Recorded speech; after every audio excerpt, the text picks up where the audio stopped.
My country people, that Yoruba girl when come from Ekiti, when break her own record of 120 hours of cooking. She don't come outside, they don't give am, they don't grant her interview. She don't come outside, don't come to say she no break the record because of Guinness book. She no do wetin she do because of either. Say she just do am because she like to do.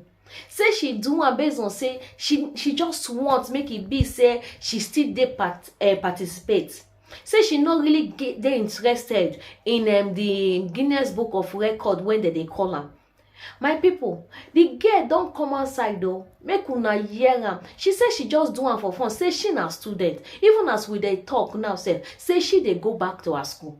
Say she dey go back to her school. Say now something when e be say she like to do, na cooking when e be say na part of her. Say she wan do am make e be say she go use am take encourage every other people. Say she when dey small like this, if she fit do am, say other people go fit do am. My people, make I leave una, make una watch the video. Wait, make una tell us wetin una think concerning this video when this girl make, concerning this interview when they grant this girl. Wetin una think? Make una drop una opinion for the comment section. Make una not forget to follow our page, and make una not forget to share. I go see una for next video. Bye. Orúkọ mi ni Dámilọ́lá Adéparísì. Mo jẹ́ ọmọ bíbí ìpínlẹ̀ Ekiti ní olú ìlú Adó Ekiti. Mo dẹ̀ jẹ́ ọmọ ilé ẹ̀kọ́ University Federal University ní Ọ̀yẹ́ Ekiti.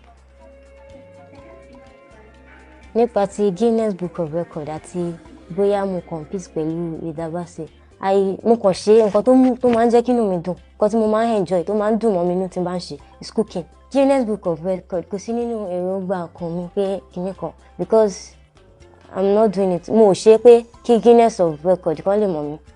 I'm just doing it for people that might want to watch this little girl. Àwọn tó bá fẹ́ wo ọmọ kékeré tó ń dáná yìí àbí èmi fúnra mi tí mo fẹ́ enjoy kí n máa dúró nínú kitchen.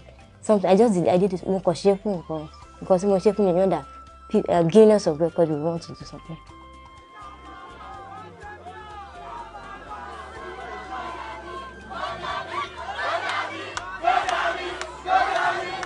Ìgbésí ọjọ́ ayé mi láti ọjọ́ 5 sẹ́yìn.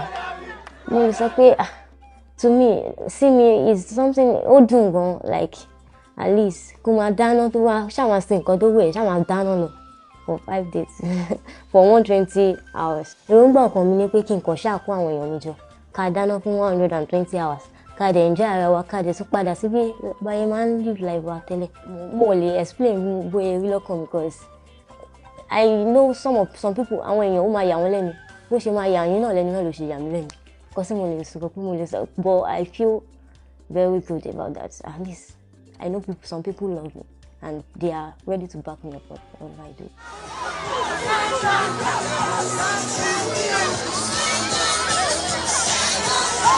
Èèyàn lọ́wọ́ wá láti ibi tó pọ̀ gan but àwọn ẹni tí mo lè wá rí ìdárúkọ ni àwọn tájọ wà àwọn Spirit World Global Mission.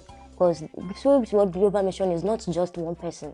We are Spirit World Global Mission. Àwọn ìjọ tí mo lọ nígbà ní school, àwọn lájọ wà.